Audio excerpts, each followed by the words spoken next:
God is good. And all the time. I think it's only a few people realize how good God is. God is good. And all the time. All right, so this is a privilege. All the three churches actually are here. We have somebody from Michigan, people from Emmanuel, and people from Indonesian service. I will preach in Indonesian today because of the majority. So, if you don't understand Indonesian, you can get a translation. Just wave your hand and Melanie will provide you with the translation. Ya, minggu lalu kita sudah mendengar dari Cornelius Wing, dan saya juga I convey that in Emmanuel as well, bahwa di dalam satu pertumbuhan gereja itu diperlukan yang namanya pelayanan 5 jabatan. Ya. Ada yang ingat pelayanan 5 jabatan apa aja? Apostle, prophet, teacher, pastor, evangelist, right? Nah, 5 jabatan ini, pelayanan ini penting dan harus dimiliki oleh setiap gereja. Karena memang inilah yang diberikan oleh Kristus untuk melengkapi gerejanya. Tetapi kita juga bukan bicara hanya mengenai gereja, tetapi pelayanan 5 jabatan ini harus juga terjadi di dalam kehidupan kita secara pribadi. Ya. Jadi 5 jabatan ini adalah satu hal yang penting yang harus terjadi. Dan 5 jabatan ini, saudara, pelayanan ini saya tidak berbicara mengenai satu titel atau satu posisi.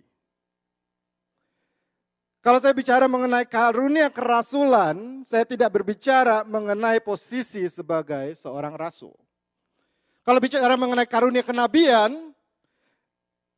bukan berarti saya berbicara mengenai bahwa posisi saya itu sebagai seorang nabi. Kita semua bisa melakukan fungsinya, tapi bukan berarti bahwa kita semua memiliki profesi sebagai seorang nabi. Right? So we have to be able to separate this, because otherwise ada 2 kemungkinan. Kita jadi 3 sih sebenarnya. Kita jadi sombong. Kedua, kita jadi bingung. Ketiga, kita jadi takut. Kalau misalnya sekarang saudara tidak mengerti, saya bilang, oke, mari kita exercise karunia kenabian. Aduh, nanti saya dibilang nabi lagi. Right? So that's a 2 different case. The position and the function, there are 2 different things. Alright? Nah, kalau kita tahu bahwa ini penting, pelayanan fungsi 5 jabatan ini penting, saudara, kita harus tahu apa sih landasannya. How can we exercise this right? Ada 2 sebenarnya kunci utamanya, saudara. Saya kembali lagi, because banyak hal ini kita ambil dari Efesus 4. Ya. Dikatakan gini, kita bertumbuh di dalam segala hal ke arah Dia, Kristus, yaitu 1. Ke arah Dia yang adalah Kristus. Yang kedua, daripadanya lah seluruh tubuh. Ya. Kristus adalah Kristus, kalau kita bicara seluruh tubuh itu kita bicara mengenai siapa? Kita bicara mengenai siapa? Kok takut sih jawabnya? Takut salah ya? Kita bicara mengenai apa?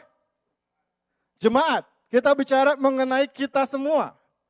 Betul? Efesus 4 ayat 11-12 dikatakan, Kristus memberikan. Jadi Kristus yang ngasih. Apostle, prophet, itu semua the 5. Dan gunanya untuk membangun tubuh Kristus. Jadi ada 2 elemen di sini. Yang pertama adalah prerequisite-nya adalah connecting to Jesus. Our connection to Jesus. Karena pada saat pelaksanaan karunia-karunia ini, like it or not, and it needs to be, semua revelation itu datangnya dari Kristus.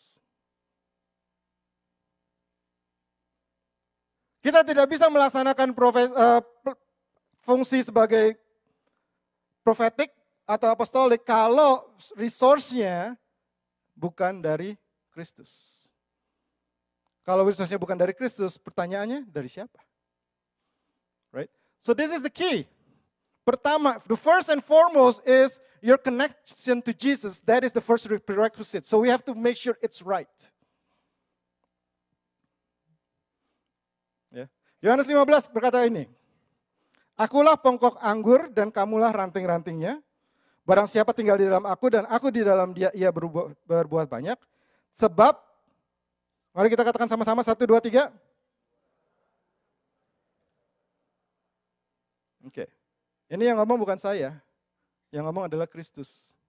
Di luar aku, dia katakan, di luar Kristus, kita tidak dapat berbuat apa-apa.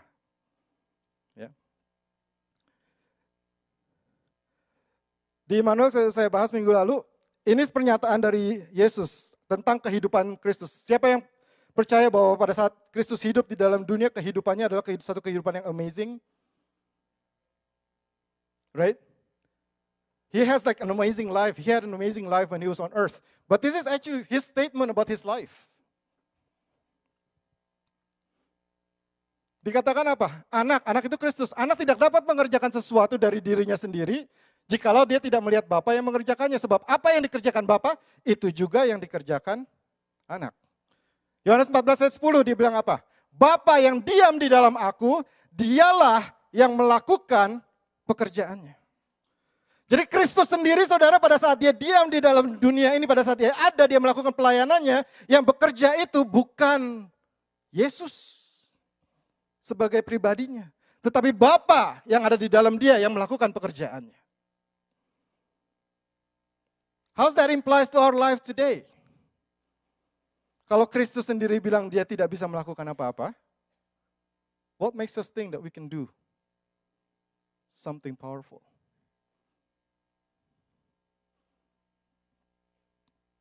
Kembali ke Yohanes 15 ayat 5. Sebenarnya yang melakukan adalah apa? Kristuslah yang melakukannya melalui kita. Jadi pada saat saudara melaksanakan fungsi profetik, fungsi apostolik, fungsi teaching, fungsi pastoring, fungsi evangelistic, it's not you but Christ doing it through you. Ilustrasi yang saya berikan adalah ini. Saudara, sarung tangan ini diciptakan sesuai dengan image dari tangan saya, bukan? Sama, ini ada 5 jari, saya juga ada 5 jari. Tapi sarung tangan ini tidak dapat melakukan apa-apa kalau tangan saya tidak masuk ke dalamnya.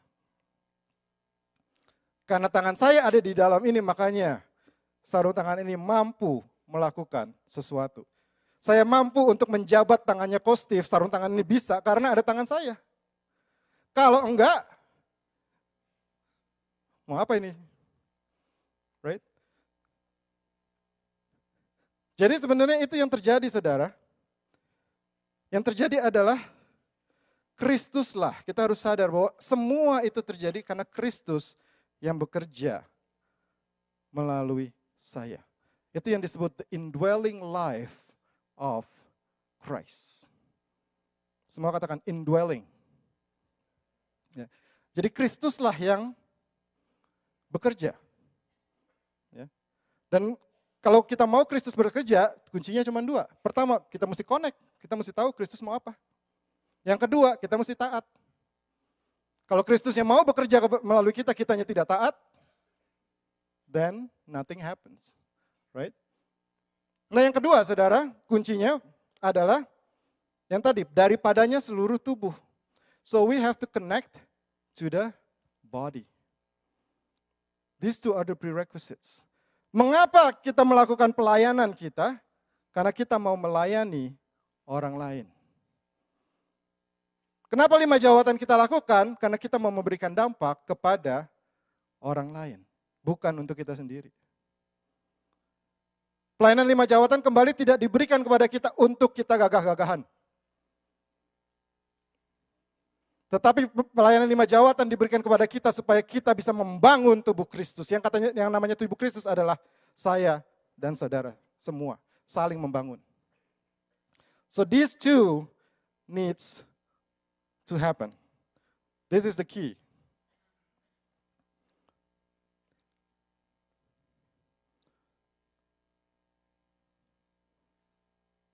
Nah sekarang saudara, kalau saya katakan tadi bahwa Kristus yang hidup di dalam kita, dari 5 fungsi itu, Kristus itu yang mana?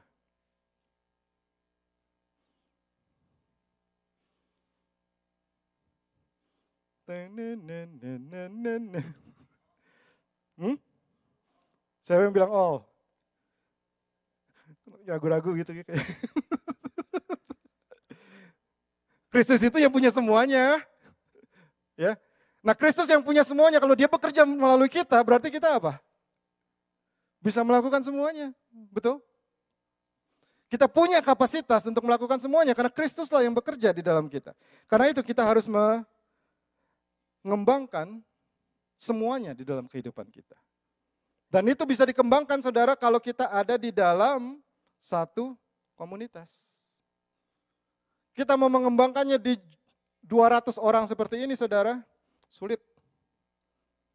Karena itu saya encourage setiap dari saudara untuk bisa tergabung di dalam cell group. In a small group, because that's where the life happens. That's where you develop the fivefold ministry. Ya. Dan inilah yang saudara, kegerakan gereja yang terjadi saat ini adalah ke arah sana. Bagaimana kita bisa mengembangkan 5 jawatan ini, di mana di situ harus terjadi adalah connect to Christ and connect to one another, dan itu terjadi di dalam komunitas kecil. Di mana kita semua bisa berfungsi, kita semua punya waktu, punya kesempatan untuk bisa apply those gifts. Karena tidak mungkin di dalam 200 ini itu bisa terjadi, saudara. Ya. Nah, persyaratan utamanya itu kita bicara mengenai the connecting to Jesus. Dan connecting to Jesus inilah di mana kita masuk ke dalam yang pertama. Yaitu yang kita sebut prophetic function.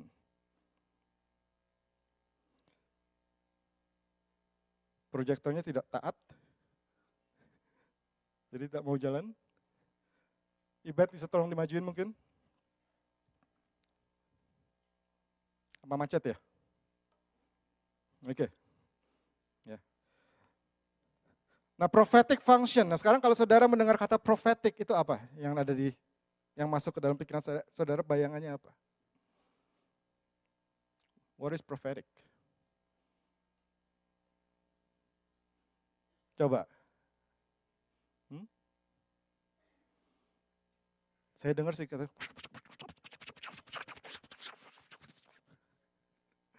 Apa coba? Prophetic function. What is a prophetic function?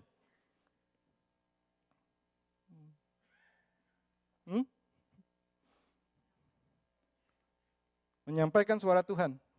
Ya. Seringkali kita pikir prophetic itu urusannya sama ramal-meramal. Wah, kalau orang profetik itu bisa lihat yang depan. Jadi kalau ada misalnya orang profetik datang, oh saya mau tahu masa depan saya gimana. Sorry to say, it's not about masa depan saudara atau apa. Tapi prophetic actually this. Spiritual interpretation. That is what prophetic actually is. Spiritual interpretation. Kita semua ada di sini, siapa yang ikut belajar Bible interpretation? We have a course called Bible interpretation that's going on right now. Right? Apa yang saudara pelajari di situ? Bagaimana saudara bisa melihat Alkitab, bisa menggali dan mengerti apa sih yang terjadi di dalam Alkitab itu, betul kan? Right? Spiritual interpretation is like that. Kita melihat satu kondisi dunia, kondisi gereja, the past, the present, the future, and we will be able to connect with God and to understand what's actually happening spiritually. And how that relates to our spiritual. Itu sebenarnya prophetic. Ya, kita bisa melihat satu pernyataan roh. 1 Korintus 12 dikatakan, dan Dan ada rupa-rupa pelayanan tetapi satu Tuhan, dan ada berbagai perbuatan ajaib, tetapi Allah adalah satu yang mengerjakan semuanya di dalam semua orang. Kembali tadi, Allah yang mengerjakannya di dalam kita, bukannya kita. Ya. Tetapi kepada tiap-tiap orang dikaruniakan apa? Pernyataan roh. Pernyataan roh ini dikaruniakan kepada siapa, saudara? Tiap-tiap orang. Gunanya untuk apa? Kepentingan bersama. Ya. Jadi karunia profetik itu sebenarnya adalah Tuhan menyatakan pernyataannya kepada kita, di mana kita menerima pernyataan itu dan bisa menggunakan, menyampaikannya untuk pertumbuhan bersama. Jadi profetik tidak berhubungan dengan, oh kalau saya terima pernyataan Allah, that means I'm better than you. I can see more than you. No. The reason God gives you that revelation is so that you can build one another. Digunakannya untuk itu, saudara. Ya. Jadi fungsi profetik adalah cuman, we are like a mailman. Kita terima pernyataan Allah, kita sampaikan itu kepada orang lain atau kepada komunitas, ya, sesuai dengan apa yang Tuhan katakan melalui kita. Nah sekarang kalau ini bisa terjadi nggak kalau kita tidak close dengan Tuhan? Yang sampai bukannya pernyataan Allah, tapi pernyataan nggak tahu dari mana. Bisa pernyataan dari kita sendiri. Betul? Nah karena itu perlu sekali saudara kedekatan kepada Allah. Fungsi profetik itu kuncinya ada satu, kedekatan kita kepada Allah. Bagaimana kita mengerti Allah itu ada di mana sekarang? Ya. Caranya gimana kita mengembangkan profetik fungsi itu? Satu, pertama adalah gambar ini, Yesus itu ada di dalam kita dan signalnya, you have to have a full signal. We need to have a full signal of Christ that is in us. That Christ is going to do something through us. But we need to connect with Him fully and continuously so that we know what to do. Sekarang cellphone saudara, kalau cellphone saudara tidak connect, gak ada signal, berguna nggak? Enggak, right? So that's what needs to happen. When kita nggak connect kepada Tuhan, Yohanes 5 ayat 5, 15 ayat 5 katakan, kita tidak bisa berbuat apa-apa. So that's the key. Yeah. The continuous and good connection. You need to connect to God all the time. Sadar bahwa Kristus itu ada di dalam kita senantiasa. Kemanapun kita pergi, Yesus itu ada. Right? Yesus ada di dalam setiap peristiwa dalam kehidupan kita, apapun itu. Kesuksesan kita, kegagalan kita, wherever we are, Christ is there with us. Walaupun mungkin itu satu kegagalan yang kita cause sendiri, because of our weakness, kita sendiri yang mengakibatkan kegagalan itu, but yet Christ is there with you.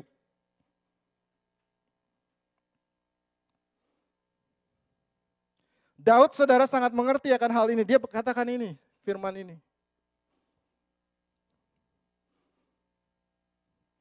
Dia bilang, kasih setiamu lebih baik dari hidup. Aku memandang kepadamu tempat kudus sambil melihat kekuatanmu dan kemuliaanmu. So senantiasa Daud bisa melihat itu. Daud tahu where God is. Right. Do you know when you read the Bible, the author of that Bible is actually reading it with you?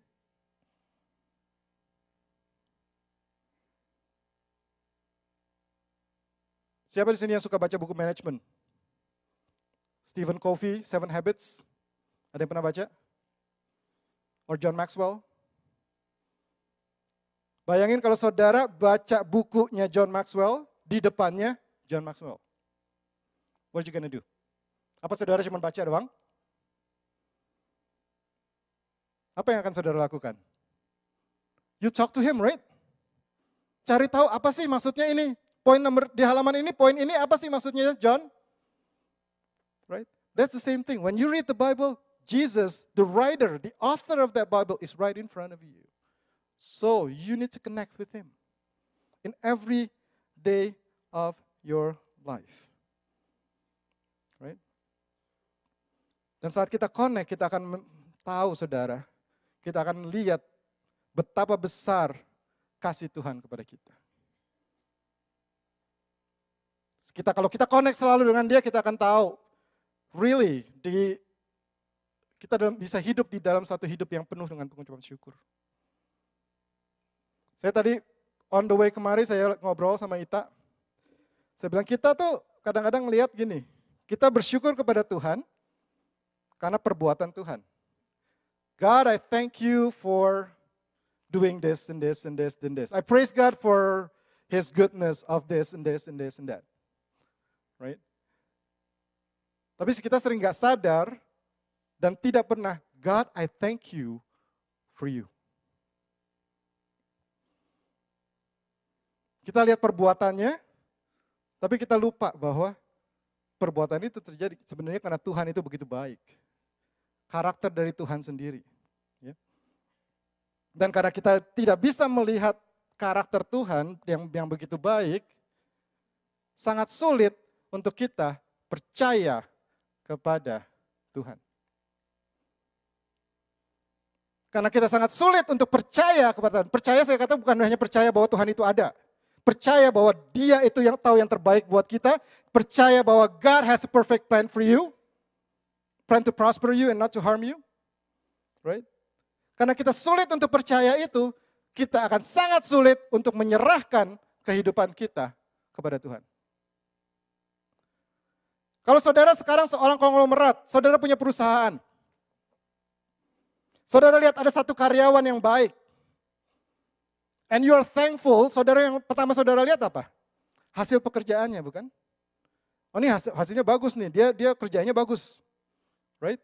Dari hasil pekerjaan yang bagus itu apa yang terjadi, saudara? Saudara mulai, oh saya bersyukur punya karyawan si A. Saya bersyukur punya Wit di perusahaan karena dia kerjanya bagus. Right? Karena saya bersyukur, karena sekarang saya tahu personality-nya dia bagus, saya mulai bisa, I can trust with more authority. Saya mulai bisa kasih beberapa otoritas kepada Wit, contohnya. Ya. Karena saya percaya kepada Wit, then the next step is I will give and give full authority of my company to Witris. Those are the steps. Dan tanpa sadar, step kita kepada Tuhan is just like that too. Right?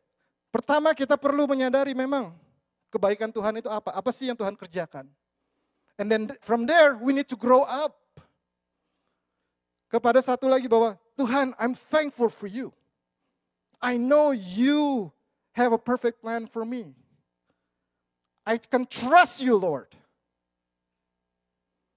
That you will not let me down. Doesn't matter what happened. You will not let me down. And begitu kita sampai ke dalam posisi itu, saudara, kita baru bisa, God, I will give all full authority of my life to you.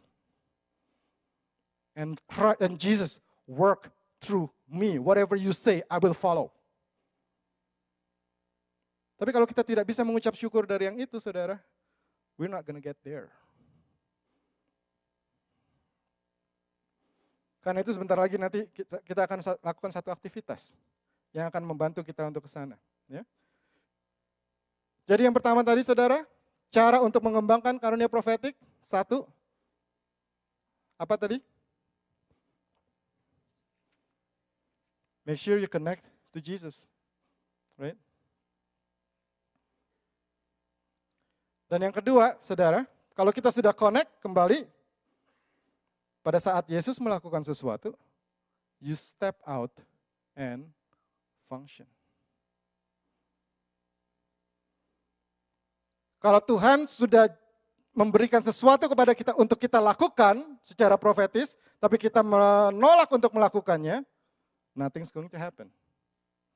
Tapi kalau kita berani melakukan, kita berani terjang sini, terjang sana, tapi kita tidak connect dengan Tuhan, apa yang terjadi? Berantakan juga. Right?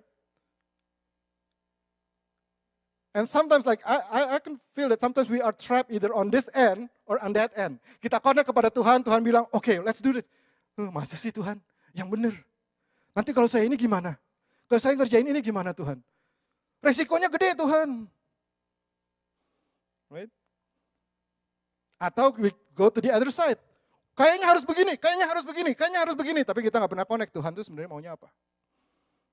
Akhirnya at the end of our life we present God with a spaghetti. And Tuhan bilang apa? I didn't order spaghetti, I want steak. Because we never connect with Him. Right? Nah, bagaimana kita step out and function itu terjadi, saudara, di dalam komunitas. That's why they call it work it out. Kristus yang ada di dalam kita, we need to work it out. Work Him out of us. Right? 1 Korintus 14 ayat 26. Jadi bagaimana sekarang saudara, bila mana kamu berkumpul, hendaklah apa? Tiap orang. Ya. Tiap-tiap orang mempersembahkan sesuatu. Jadi setiap dari kita harus bisa mempersembahkan sesuatu di situ. Dan tujuannya apa, saudara? Karunia profetis adalah membangun, menasihati, menghibur.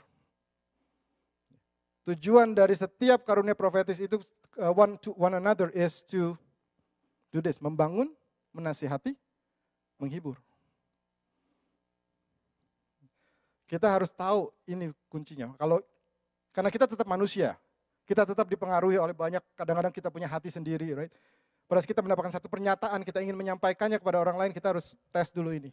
Apakah itu membangun? Apakah itu menasihati? Apakah itu menghibur? Start from there while you're actually functioning in your community.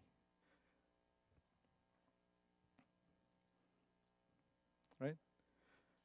Dan untuk kita bisa melaksanakan ini, saudara, kita harus bisa, di dalam komunitas kita harus bisa bangun 5-5-nya. Kita harus bangun yang lain, karena prophetic will relate to all the other functions as well. Bayangin kalau saudara dapat karunia penubuatan, tetapi saudara tidak mengembangkan your teaching functions, what do you think is going to happen?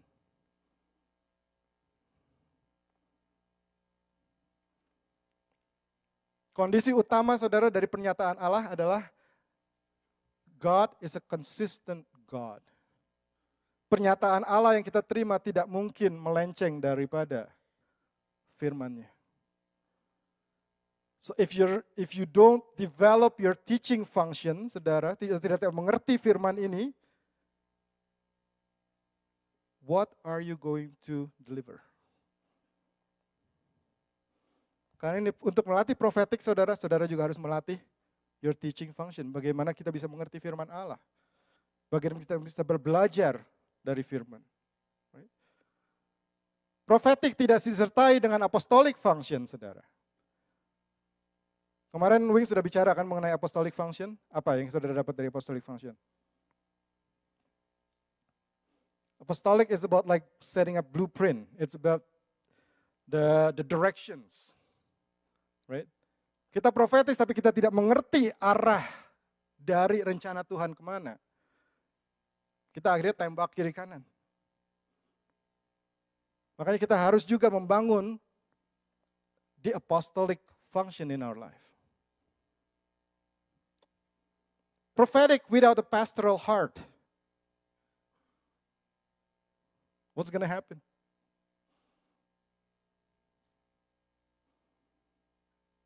Prophetic without the pastoring heart itu bisa kayak gini. Saya bisa datang ke Lani misalnya. Sorry Lan. Saya kenal sama dia, makanya saya berani. Saya bilang, Lan, Tuhan bilang, katanya, kamu itu ini banget deh. Kamu kemarin dosa ya? Kamu kemarin jam segini itu buat apa? Ayo Lan, ngaku. What do you think she's gonna feel? Apakah pernyataan itu akan membangun dia? Akan menghibur dia? No. Pastoral is a compassion heart. So if you are prophetic, dan ini sering terjadi saudara. Ya. Seorang yang mempunyai karunia profetik itu tidak menajamkan yang lainnya, itu seringkali bukannya bikin orang terhibur, malah bikin orang sakit hati. Karena kata-katanya tajam. Dia menyampaikan sesuatu yang memang dari Allah, tapi ya itu dia tidak melandasinya dengan firman, dia tidak memiliki compassion heart untuk menyampaikannya, dia tidak tahu arahnya sebenarnya mau kemana. Right? Dan evangelis adalah profetik itu juga dipakai untuk menjangkau. Kalau enggak, saudara, dia enggak akan ngomong ke orang lain. Buat apa? Buat saya sendiri aja. Oh, I know. Ini begini. But that's it. Right. Jadi seorang yang memiliki karunia profetis, saudara, like it or not, ini juga sama. Teaching, you have to also develop the rest of the functions. So prophetic, you have to develop. If you are strong in prophetic, you have to develop all of the other functions as well, so that it will be balanced. And apa yang kita kerjakan itu benar-benar akan menjadi berkat bagi orang lain. Dan karunia profetis itu bukan hanya kita menyatakan karunia kita, bukan hanya kita bertindak secara profetis, tetapi di dalam komunitas saudara harus juga melatih orang lain untuk bisa peka kepada Tuhan. Tugas kita sebagai seorang yang memiliki karunia profetik itu, pertama kita juga mendengar pernyataan Allah, tetapi yang terpenting lagi adalah saya ingin melatih saudara-saudara lain di dalam komunitas itu supaya mereka juga bisa connect dengan Tuhan secara dekat. So everything is done to build the body of Christ. Jadi developing prophetic function, pertama continuous and good connections. Make sure your signal is always strong. Yang kedua, whatever that you get from that signal, work it out. Step out and function. Dan dimulai dengan apa yang tadi saya katakan. Connection kepada Tuhan itu dimulai dengan kita bisa mensyukuri karya Tuhan. Untuk itu saudara, kita mau launch satu campaign, saya ingin menantang kita semua, ini juga buat saya, yang kita sebut ini, 90 Days of Thanksgiving. Sekarang tanggal 30 Maret, betul? Besok tanggal 1 kan? Ya. Jadi mulai besok saudara, selama 90 hari, besok 31 ya? Oh ya, besok lusa. Besok lusa. Ya. So, tomorrow you can go and buy your notebook. Dan besok lusa kita mulai, saudara. Setiap hari, tulis at least 3 hal yang saudara secara personal bersyukur kepada Tuhan. Berapa? Saudara, berapa tulisnya? At least 3. Oke? At least 3. Dan ini harus personal. Jadi, kalau saudara suami istri, you have to have 2 statements. Because it's personal, it's for you, personally. Oke? Jadi bukannya satu keluarga, ya udah papi aja deh yang tulis. Mami kan diwakili oleh papi. Atau enggak, oh mami aja yang tulis, papi nggak sempet, jadi mami aja yang mewakili.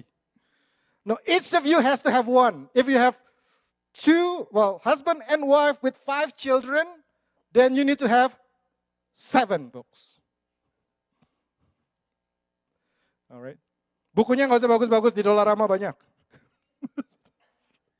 Right? So every day, write at least 3 things that you are personally thankful for.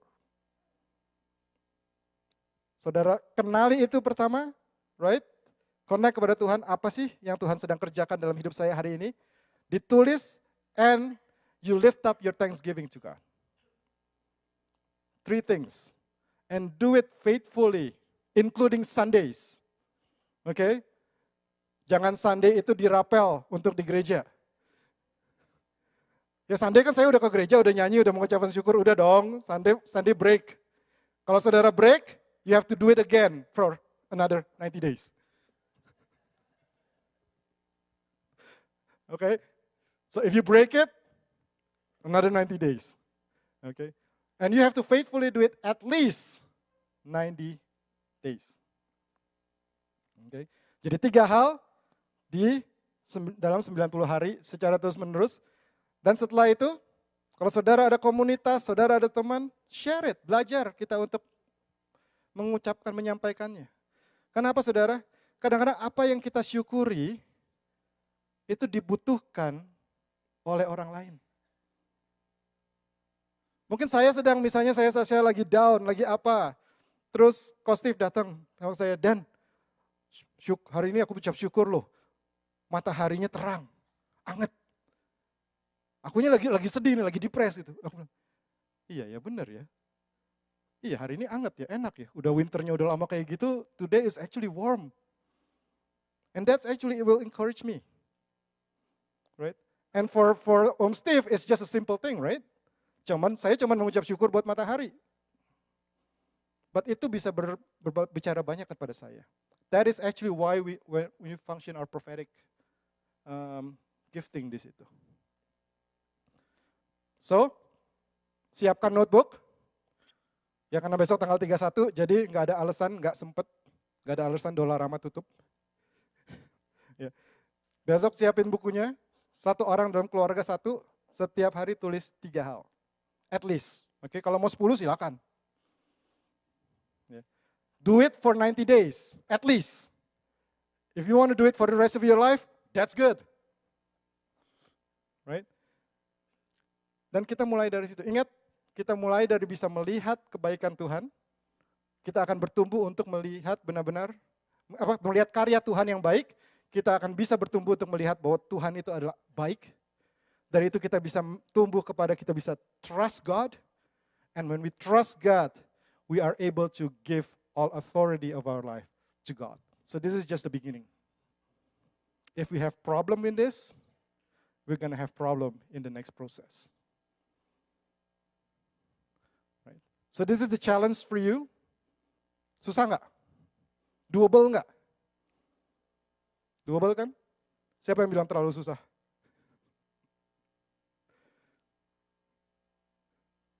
Kalau kadang-kadang susah, terlalu susah, kadang-kadang bisa stuck, benar. That's why you need community. Just pray to with one another and said, really, I don't feel God's goodness today. It's just this day is so depressing. And just share it with the people in your community. Kalau di dalam keluarga itu, that is another, a body of Christ there. Di dalam cell group, that's a body of Christ there. Right. Mari saudara, kita sebagai gereja, kita mau bergerak ke sana. Kita mau bergerak sebagai gereja.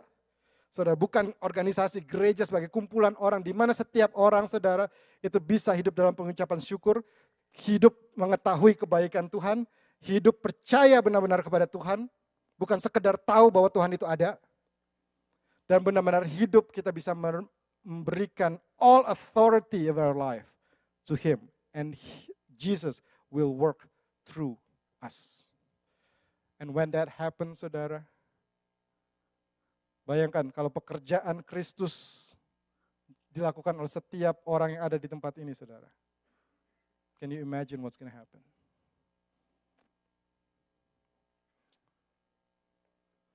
Kita mau, saudara, untuk melakukan itu? Ya, 90 hari, jangan stop. Dan nanti kita akan beri kesempatan untuk siapa yang mau kasih kesaksian, di sini kesaksian. Kita punya eagle. Kalau saudara ingin membagikan kesaksian saudara, kirim ke Cilisa untuk muatin buletin, muatin di Eagles for the 90 days. Kalau saudara ngumpul di cell group, share one another. Right? We have to do it consistently, jangan cuma okay, 90 days, begitu hari ke-10, capek deh. We need to be consistent. Kalau kita mau ada transformation in our life, we need to be consistent. Alright? Okay, let's pray. Mungkin saya bisa minta musisi untuk maju.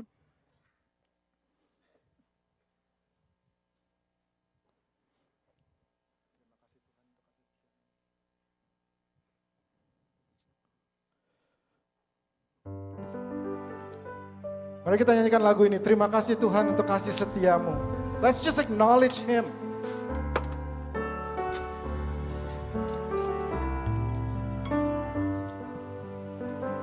Mari kita belajar untuk lift up our thanksgiving.